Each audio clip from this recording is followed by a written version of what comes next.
Hello and welcome, everybody. Got a fairly fun one for you here today. 49,709.6, I think was the exact mileage on this. An Itasca Suncruiser 35K, 35L, something or other like that. Living room super slide, bedroom slide model. It almost has the layout of like a common bunkhouse Class A, but it's like they said, no, rather than the bunks, we're going to make this a nice big full-time closet for one or two people who want to go out and just really spend some serious time in this thing. But thankfully, with this being an Itasca, which is basically kind of like the upscale Winnebagos, if you're not familiar, it has that very cool Winnebago like pull-out couch that it opens up into a huge sleeper. It very well could work as a family cruiser. It could very well work as a I got in the doghouse kind of sleeper sort of thing. It's got a couple little blips and glitches around the way. It's pre-owned. It's been around. It's seen some use. But overall, mechanically, it seems to run and drive nicely. The generator fired right up for me. There is a spot up on the top front cap where it looks like maybe something had bumped it. I'm going to show you that. But overall, I don't see any major leaks or problems. It just looks like it'd be I tell you what, man, you could do a heck of a lot worse. You just want to turn the key and head down the road and have a lot of fun. You want to spend a weekend in it, or maybe a couple weeks, maybe a month at a seasonal place. It's big enough to really set up shop and enjoy being there, but it's still, I think, reasonable enough to be able to move around and not feel too big, if you know what I mean.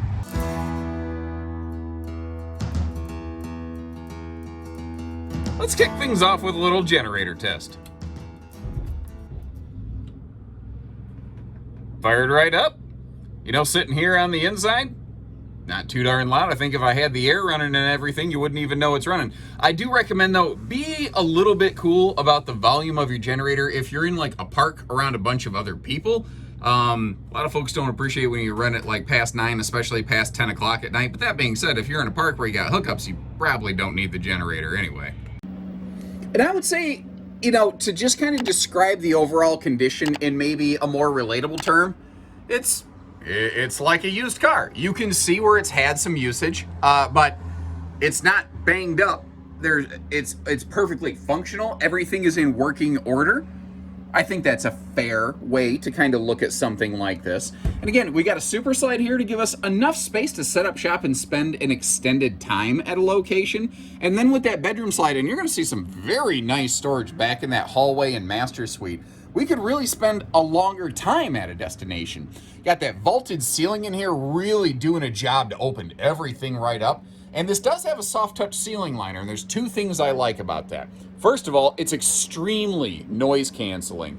Now, I do have a couple windows open right now. It's a little stuffy in here today.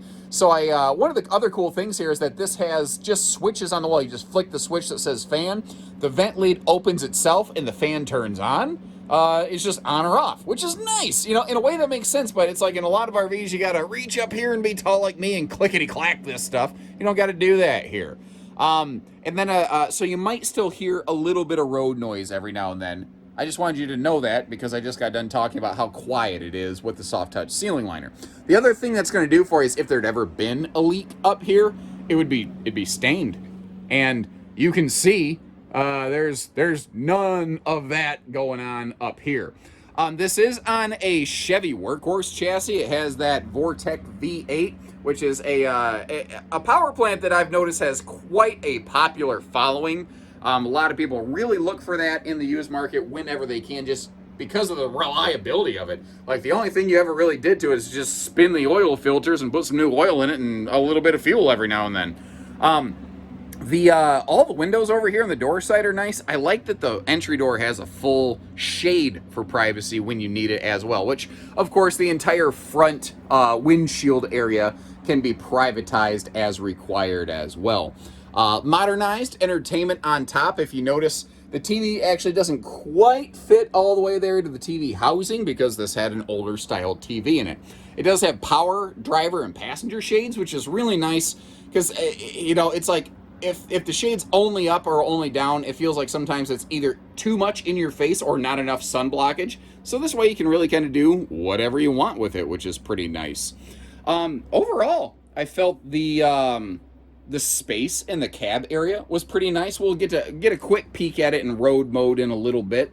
And really, when you're driving this one, it kind of just, it feels like a big car. like, it's not super intimidating and overwhelming, all the switches. Like, you know, over here, you got power windows. Okay, well, you know, mirror heaters and a mirror control. Well, that's, it feels, maybe, and maybe it's just the fact that this has a driver's jump door over here, that door handle. It just feels like you're in a big passenger vehicle, obviously a very big one.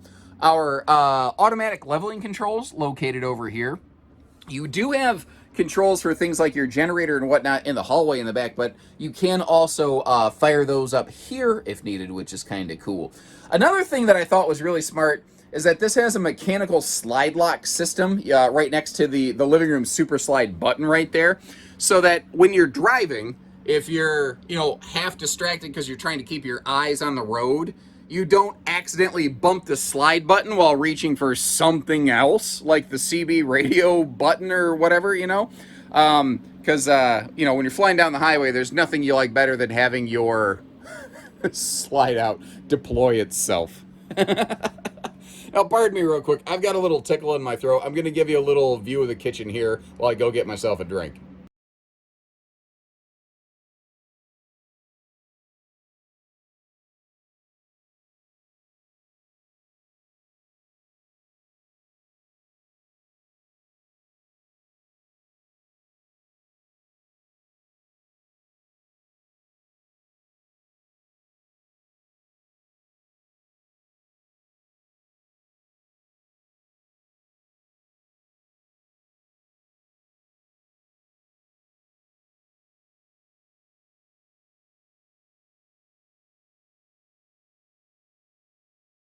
Now, something I noticed going through that is the kitchen hardware is silky smooth. That is real tile down there, by the way. This was made when you still saw more carpeting in the RV industry. And you might notice a couple discolorations in front of the slide. That is actually like slide lube oil that unfortunately maybe just, it is hard to know what is the exact correct amount of lubrication to put on a slide system.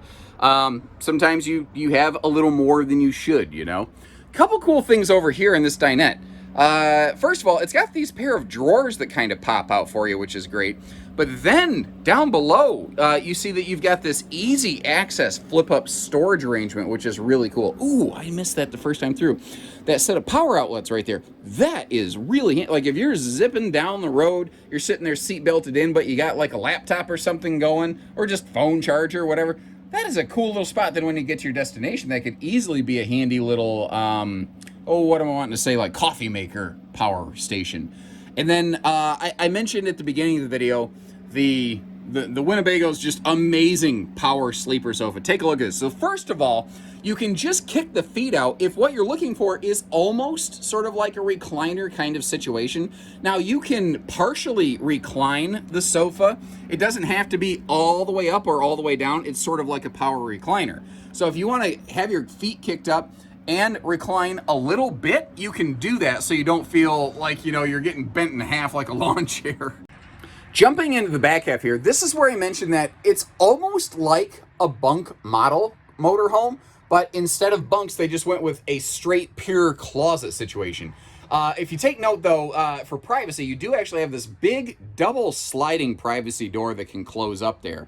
And then to give you a look at all the storage, I think we'll actually start kind of down here because it wraps all around this bedroom space. You got that big standing, I'm not going to say walk-in closet, but you sure walk right up to it. And then storage all the way through the slide down to the end there. And that is what's getting us all that extra storage space, because it's basically just hanging out over negative thin air.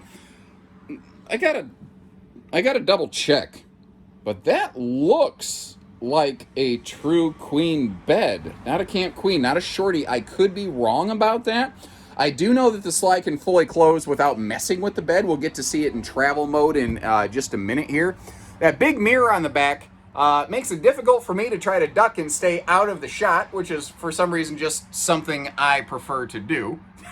I don't know. It feels weird and distracting to me to suddenly blot myself into a video like that in a mirror. I don't know. Regardless.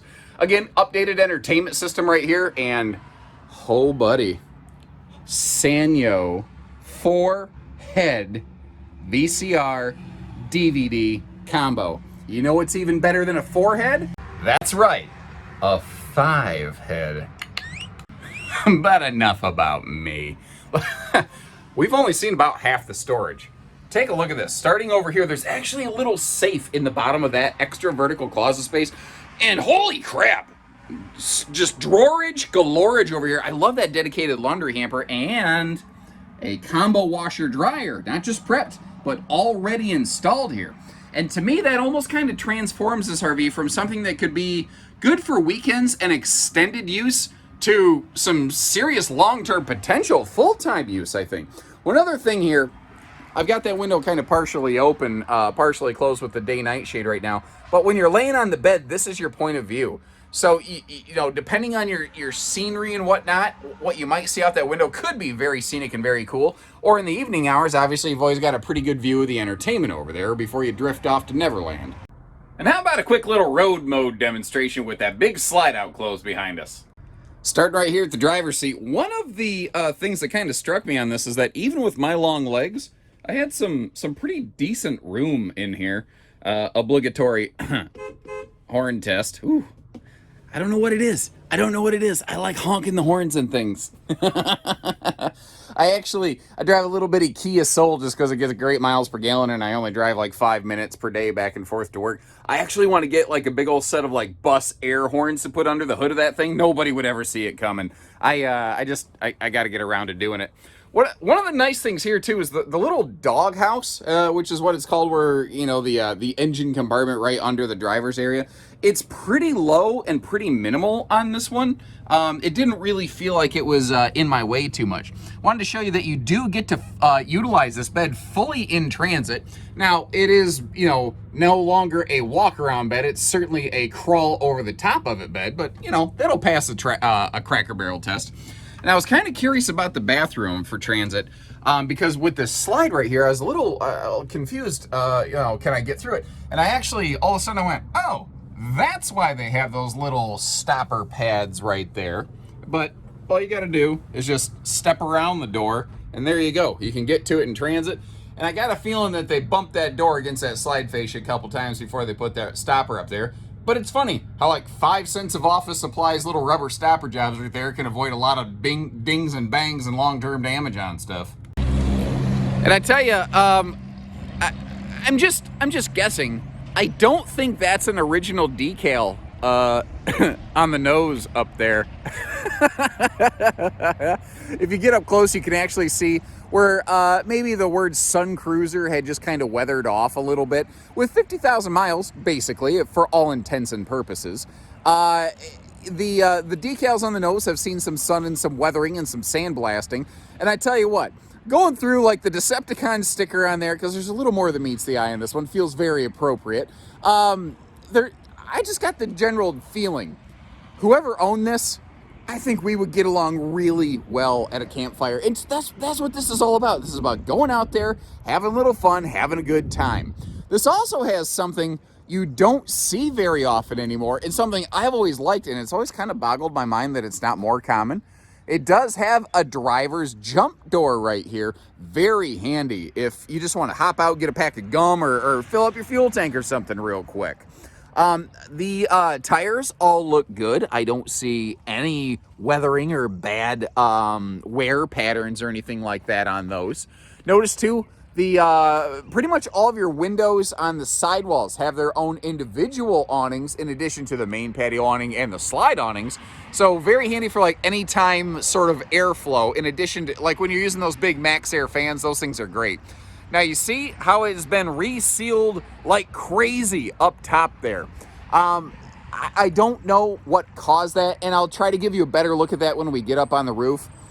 Something bumped it. I don't know what. I don't see any signs inside where it looks like water got inside. I think somebody hit it, went, ah, crap, and they got up there and they gooped the crap out of it to make sure that it wasn't going to leak. I do like that Decepticon sticker on the front. Nope, that's not Decepticons, that's Autobots. Oh no, I gotta turn in my nerd card. Oh no.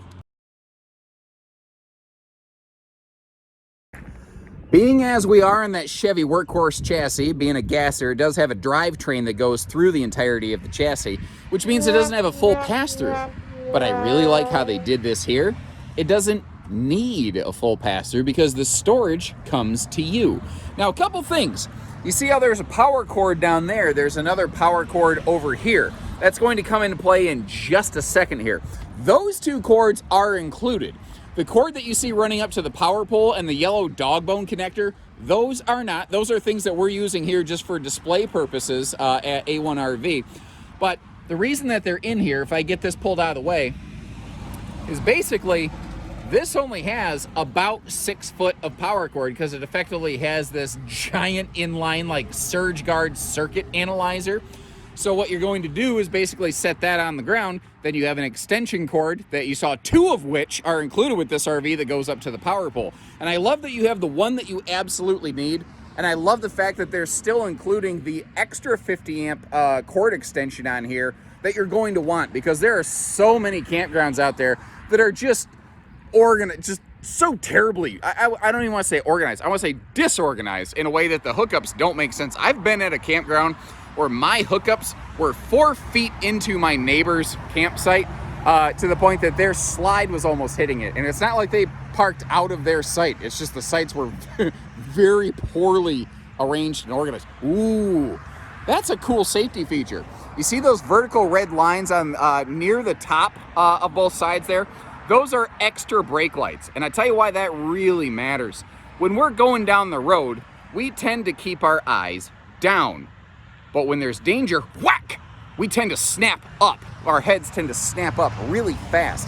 Having those extra brake lights up top, not to mention the fact that if you got a toad behind you, a vehicle that you're towing with you back here, having something keeping those like those brake lights easily visible, that's a good thing to have.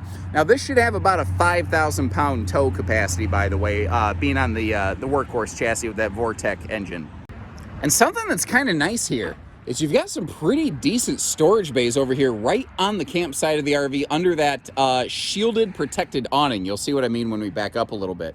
Now, a couple things here. I don't normally like to manually mess with baggage doors and stuff mid-video. I like to give you kind of a nice little cut scene. But in this case, I do need to pull that down out of the way so that you see you have a totally separate outside entertainment center.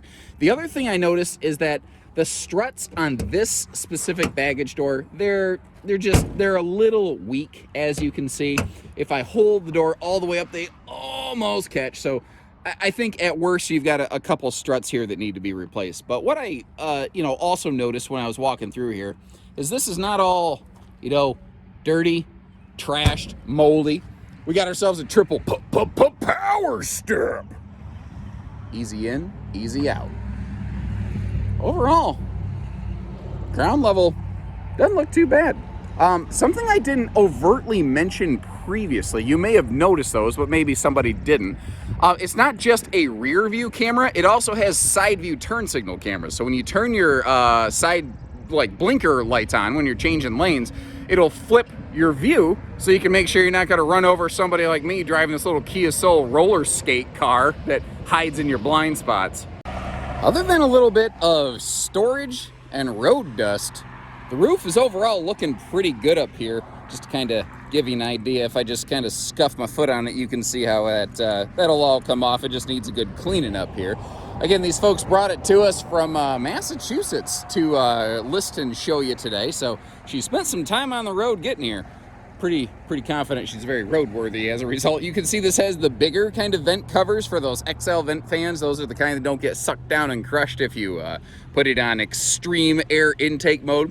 Very simple level solar package here. Just a little bit of a battery maintainer so that if you accidentally leave a light or two on, it's not going to cause you to have a dead battery next time you go to get into your coach. She's old enough. She had the classic antenna system that they have since updated to the digital, jack antenna system. Sorry, I totally blanked on. What's funny is it's written on it, and I totally blanked on the name. The only thing by the way, we are satellite prepped. There is wiring basically run up to it right there. The only thing I noticed is it looks like at some point, I don't know if it's a tree branch or if something fell on the coach. I have to get some more details on this. There's definitely been some fixing done up here. We kind of mentioned that from ground level, talked about it inside. I just want to get you to see it in person. You can see they put some seam tape down first. That had Turnabond tape Folks, that's no joke. You put that stuff down, you better be prepared to leave it there until death do us part. And then they added a bunch of non-sag sealant on top of that just to try to give it another layer of protection. It certainly looks to be holding right now. It's unfortunate that it's there. It doesn't look like it's a problem. It's a little bit of a cosmetic blemish that isn't really affecting the use of the RV, but because it, doesn't look pretty, it is saving you a few bucks compared to the suggested book value on this sucker. So leave me some comments and let me know what you think about what you've seen here. Any questions you might have, I'll do my very best to fill in the blanks. And short of that, remember, we leave a link in the video description where you can check pricing and availability. You can always give our team a call and we can assist you with that as well. And if you need financing, if you have a trade, whatever you need, we can do it here at Advantage One RV. So take care, stay safe, have one. Don't forget to subscribe, everyone.